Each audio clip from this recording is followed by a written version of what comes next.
पितृपक्ष वह समय होता है जब पितरों को पितृलोक से छोड़ा जाता है और वह अपने परिजनों के पास आते हैं। जब परिजन इस दौरान पितरों के निमित्त स्नान, दान, श्राद्ध, तर्पण, पिंड दान इत्यादि धार्मिक कार्य करते हैं, इससे पितृ प्रसन्न होते हैं, उनकी आत्मा को शांति मिलती है और पितृ जाते जाते अपने परिजनों को सदैव सुखी होने का आशीर्वाद देकर जाते हैं। लेकिन यदि के निमित्त आप इस दौरान कोई भी कार्य नहीं करते हैं, ना श्राद्ध करते हैं, ना तर्पण करते हैं, ना दान करते हैं, ना जल देते हैं, तो ऐसी स्थिति में पितृ असंतुष्ट होते हैं, क्रोधित होते हैं और वह जाते जाते अपने परिजनों को अभिशाप देकर जाते हैं, जो कि पितृदोष के रूप में हमारे जीवन में कई प्रकार की परेशानियां लेकर आती है। यदि घर में मांगलिक कार्य में बार बार बाधा आ रही है, घर में संतान प्राप्ति की समस्या आ रही है, यदि घर में आए दिन क्लेश होता है, हमेशा आपके घर में कोई ना कोई बीमार पड़ता है, चोट चपेट लगती है, या फिर घर में बरकत नहीं होती, चाहे जितना भी धन आए वह धन व्यर्थ में खर्च हो जाता है, आपका सोचा हुआ कार्य पूर्ण नहीं हो, बहुत पूजा पाठ, उपाय इत्यादि के बाद भी जीवन में अशांति बनी हुई है, परिवार के लोगों की तरक्की रुक गई है। अगर ऐसा आपको लगता है तो आप समझ जाइए कि आपके पितृ आपसे असंतुष्ट हैं और इस वजह से आपको पितृदोष के रूप में कष्ट प्राप्त हो रहा है। और पितृपक्ष वह समय होता है जब आप अपने रुष्ट पितरों को प्रसन्न कर सकते हैं और उनकी कृपा प्राप्त कर सकते हैं।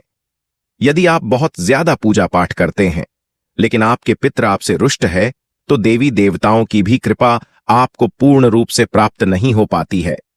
इसीलिए जीवन में सुखी रहना है तो बहुत आवश्यक है कि हम अपने पितरों की कृपा प्राप्त करें। पितृपक्ष के दौरान पितरों के प्रति मन में श्रद्धा भाव रखें और अपने अपनी बुद्धि, श्रद्धा और सामर्थ्य अनुसार पितरों की आत्मा शांति के लिए कोई ना कोई धार्मिक कर्म अवश्य ही करते रहे। आपको बता दें कि बहुत से ऐसे भी लोग हैं जिन्हें पितृपक्ष के बारे में कुछ जानकारी ही नहीं होती है और पितृपक्ष के दौरान ऐसे बहुत से कार्य होते हैं जो वर्जित होते हैं और उन्हें वह अनजाने में करते रहते हैं। आप चाहे पितृपक्ष को माने या ना माने, आप पितरों को आमंत्रित करें या ना करें, लेकिन यह बात सत्य है कि पितृपक्ष के दौरान आपके पितृ आपके द्वार पर आते ही हैं। तब ऐसे में यदि आपको पितृपक्ष के बारे में कुछ जानकारी नहीं है और आप वह सारे कार्य कर रहे हैं जो पितरों को कष्ट देता है, तो ऐसे में भी जाते जाते आपको अभिशाप देकर जाते हैं। तो इन समस्याओं से बचने के लिए, दोष से बचने के लिए, पितरों के नाराजगी का सामना आपको न करना पड़े, इसके लिए बहुत ही सुंदर सा सरल सा उपाय आपके लिए लेकर आई हूं। न आपको पिंडदान करना है, न श्राद्ध, तर्पण इत्यादि करना है।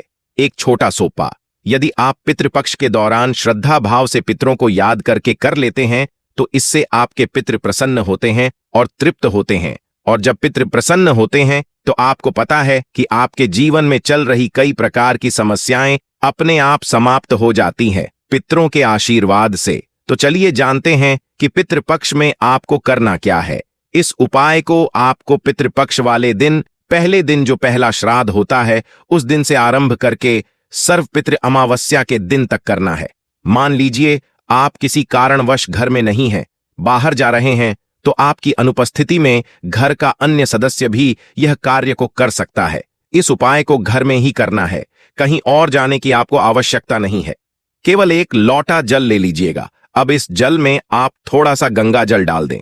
गंगा जल डालने के बाद 2 सफेद फूल आपको इसी जल के लोटे में डालना है। आप कोई सा भी सफेद फूल इसमें डाल सकते हैं, लेकिन 2 सफेद फूल ही आपको डालने हैं। घर के मुख्य द्वार पर जाइए, घर के मुख्य द्वार को पहले अच्छे से साफ कर लीजिए, जल का छिड़काव कीजिए, हाथ से अच्छे से जल डालकर इस स्थान को धो दीजिए, साफ कर लीजिए। इसके बाद आपको राइट साइड में यह जल से भरा हुआ जो लोटा है जिसमें आपने 2 सफेद फूल डाले हैं, इसे स्थापित कर दें और इसे यूं ही रखे रहने दें। और ध्यान रखिएगा कि घर के मुख्य द्वार पर आपको बहुत ज्यादा गंदा या चप्पल, जूते वगैरह जमा करके नहीं रखने हैं।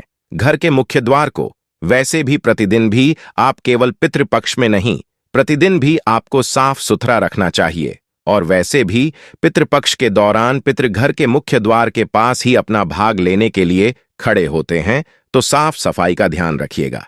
इसके बाद अगले दिन प्रातःकाल जैसे ही आप जागते हैं, जागने के बाद अब ऐसा नहीं कि आप 8 बजे 9 बजे तक सोते रह गए, फिर उठ के यह कार्य क्या नहीं, आपको कोशिश कीजिए कि सूर्योदय से पहले जाग जाए, नहीं तो कम से कम आप 6 बजे तक तो जाग ही जाइए। घर का मुख्य द्वार सबसे पहले उठते ही आप खोल दें। इसके बाद जो जल का लोटा है, इसमें जो 2 पुष्प आपने रखे हैं, इसे घर के मुख्य द्वार पर आपको पटक देना है और जो जल है इसका आपको छिड़काव कर देना है। कोशिश कीजिए कि सूर्योदय से पहले आप यह कार्य कर लें, यानी कि प्रातःकाल 5 बजे से 5:30 के बीच आप यह कार्य कर लें। और यदि आपको बहुत लेट होता है तो कम से कम 6 बजे तक आप यह कार्य जरूर कर लें। इसके बाद आपके जो प्रतिदिन के दैनिक कार्य है, घर के झाड़ू पोछा वगैरह, जो भी आपको करना है वह आप करते रहे। जब आपके घर का कार्य हो जाए, आप स्नान कर लें। पुनः एक लोटा जल लीजिए, इसमें गंगा जल मिलाइए, 2 फूल डालिए सफेद वाले। फिर घर के मुख्य द्वार पर, जहां आपने सा साफ सफाई कर लिया है, वहां मुख्य द्वार पर राइट साइड में पहले की तरह स्थापित कर दीजिए। फिर अगले दिन आपको उसी प्रकार से सुबह जागना है, फूल पटकना है, जल का छिड़काव करना है। फिर आपको साफ सफाई करके स्नान करके फिर आपको एक लोटा जल 2 फूल के साथ वहां पर पुनः स्थापित कर देना है। ऐसा आपको प्रतिदिन 7 पक्ष के दौरान करना चाहिए। आप देखिएगा कि भगवान भोलेनाथ और मां गंगा की कृपा से आपके जीवन में कभी आपको पितृदोष नहीं लगेगा। और ध्यान रहे कि पितृपक्ष के दौरान जो कार्य वर्जित बताए गए हैं, खास करके मांस मदिरा का सेवन नहीं करना है, प्याज लहसुन का सेवन नहीं करना है, द्वार पर आए हुए अतिथि का अपमान नहीं करना है, और प्रतिदिन 1 रोटी गौ माता को देना है। आपके घर के छत पर यदि कौवा आता है तो पितृपक्ष के दौरान कौवे को भोजन कराना भी बहुत शुभ माना गया है। तो प्रतिदिन आप प्रातःकाल जो भोजन बनाते हैं, उसमें से पहला, खुद भोजन करने से पहले पहला रोटी आप गौ माता को दें। 1 भाग आप रोटी का थोड़ा सा तोड़कर कौवे के लिए डाल दें और 1 रोटी आप कुत्ते को खिला दें। इस प्रकार से नियम बना लें और घर के मुख्य द्वार पर यह जल वाला उपाय करते रहे। पीपल वृक्ष को सींचे, इन सभी कार्यों को करने से पितृ प्रसन्न होते हैं। पीपल को अगर आप प्रतिदिन रविवार छोड़कर पितृपक्ष के दौरान सजते हैं, दक्षिण दिशा की ओर मुंह करके, तो यह जल सीधे पितरों को प्राप्त होता है। तो यह सारे कार्य करके आप पितृदोष से बच सकते हैं।